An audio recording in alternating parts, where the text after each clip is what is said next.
Chers auditeurs, bonjour. Je suis Anne-Marie Terrel et j'aurai le plaisir de vous proposer 4 sujets dans le cadre des conférences du jeudi après-midi.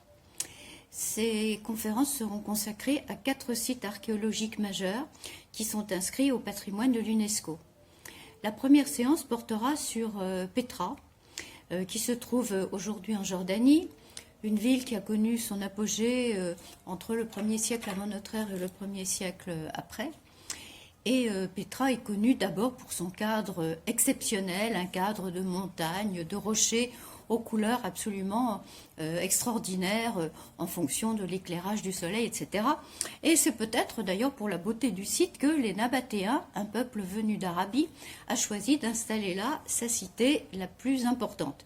Cette ville est devenue très vite un centre caravanier, une activité liée au commerce entre l'Orient et l'Occident. Lorsque l'on va aujourd'hui à Pétra, on voit essentiellement des façades de tombeaux creusées dans le rocher, donc on pourrait penser qu'il s'agissait d'une vaste nécropole, ce qui n'est absolument pas le cas. Il y avait également des bâtiments construits en dur que les archéologues sont en train de ressusciter peu à peu.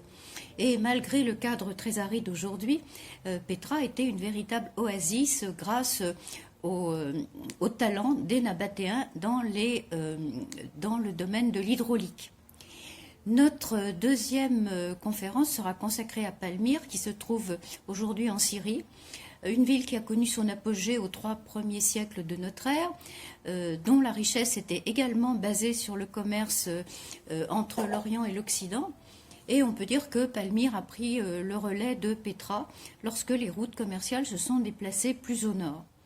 Alors Palmyre est une ville qui a une longue histoire et qui est liée au nom de cette reine mythique Zénobie, dont finalement l'épisode n'aura duré que 3 ans, ce qui est tout à fait secondaire, mais une légende s'est forgée autour de cette reine, donc on sera obligé d'en parler, absolument incontournable.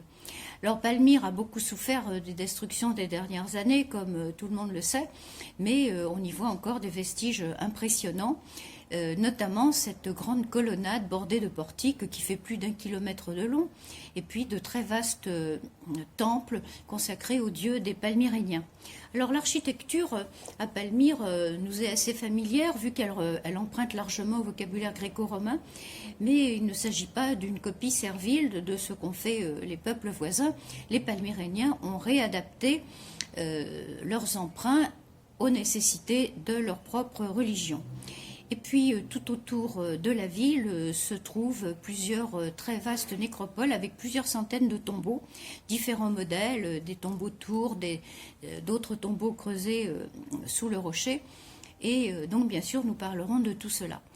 Ma 3e intervention sera consacrée aux Phéniciens et plus précisément au site archéologique de Byblos, où l'on peut remonter jusqu'à l'époque néolithique, puisque des populations s'y sont installées dans les années 7000 avant notre ère, mais Byblos a connu son apogée à l'âge du bronze moyen entre les années 2000 et 1500. Alors à Byblos, outre quelques vestiges de temples, se trouve une assez vaste nécropole dont les sarcophages nous ont livré des objets précieux, soit importés directement d'Égypte, offerts par des pharaons au roi de Byblos, soit fabriqués sur place en s'inspirant des réalisations égyptiennes. Et puis il y a ce fameux sarcophage du roi Hiram qui nous intéresse particulièrement, car il porte la plus ancienne inscription connue à ce jour, qui soit en alphabet phénicien linéaire. Alors il existait déjà d'autres alphabets, notamment les cunéiformes, mais là il s'agit d'un alphabet linéaire qui est l'alphabet de notre alphabet, qui est l'ancêtre de notre alphabet latin. Et cette inscription est datée du Xe siècle avant Jésus-Christ, c'est la plus ancienne connue à ce jour. Ma 4e intervention est toujours liée aux Phéniciens, mais cette fois-ci aux Phéniciens en Occident, vu que ce peuple, très tôt, dès le XIIIe siècle, a commencé à s'installer un peu partout sur les rives de la Méditerranée pour des raisons commerciales, et ils ont fondé des comptoirs, notamment Carthage, qui se trouve aujourd'hui en Tunisie, fondée théoriquement en 814 avant Jésus-Christ, théoriquement par une reine nommée Didon, connue pour ses amours avec Énée, sauf que Didon ne s'appelait pas Didon et que les deux légendes de Didon et d'Énée ne correspondent absolument pas sur le plan chronologique. C'est pas grave. Carthage est devenue a commencé rapidement à dominer toute la Méditerranée occidentale, ce qui a fortement déplu aux Romains.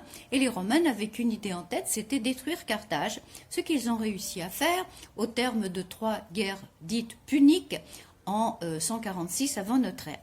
Donc ils ont tout détruit. Que peut-on voir aujourd'hui à Carthage ? Il y a quand même encore quelques vestiges, mais il y a surtout le travail des archéologues qui a permis de reconstituer le site. Et puis il y a les découvertes d'objets qui ont été faites et qui sont conservés dans les musées de la ville et qui nous permettent de reconstituer la vie quotidienne des Carthaginois. Voilà donc les 4 sujets que je vous propose cette année. Donc je vous dis à très bientôt.